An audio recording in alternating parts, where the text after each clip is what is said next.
This felt like our last resort, and we knew we couldn't afford to pay for another round of treatment if it failed. I felt like my entire life's happiness was dependent on this. To say it was an emotional rollercoaster would make it sound a lot more fun than it actually was. But after weeks of painful procedures and emotional torture, we finally left the fertility clinic with the good news. Yes, it had worked. I was pregnant.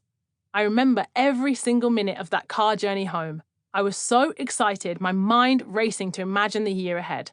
I pictured myself with a big belly again, and I thought about telling Jude he would have a baby brother or sister. I wanted this for him just as much, if not more, than I wanted it for myself. I don't think you can compare the relationship you have with a sibling to anything else, and it's difficult for me to imagine my life without mine.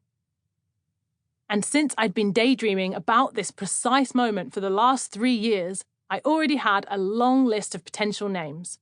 I could pretty much imagine the baby's face. So with each day that passed, we began to relax and celebrate as we told our family and a handful of close friends. We decided we'd wait a few more weeks before telling Jude. 5-year-olds are notoriously bad at keeping secrets, and I knew he'd probably announce it to his whole class the first chance he got. We never told Jude the news. Less than 4 weeks later, I was woken up by a pain and stomach cramps. I knew something wasn't right, but I tried to ignore it and pretend everything was fine. My husband went to work, I took Jude to school, and as I walked back home, I prayed that the pain would go away. But by midday, I was in agony and I could no longer ignore it. I knew what was happening. I was having a miscarriage.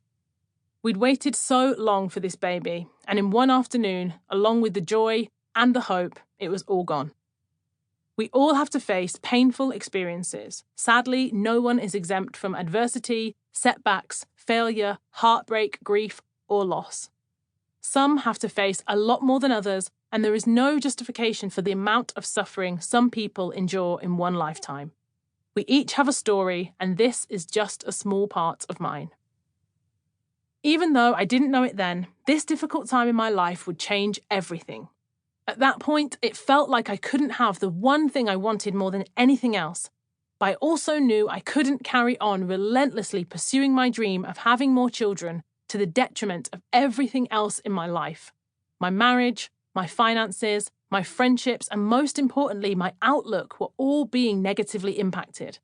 I felt jealous of friends who were having babies, and I felt angry when they complained about the sleepless nights. I had constant feelings of guilt that Jude was an only child. I couldn't understand how or why this was happening. What was the purpose? Was it supposed to teach me something? Hard as I looked, I couldn't find a silver lining. The disappointment was crushing, and I was heartbroken and angry at God.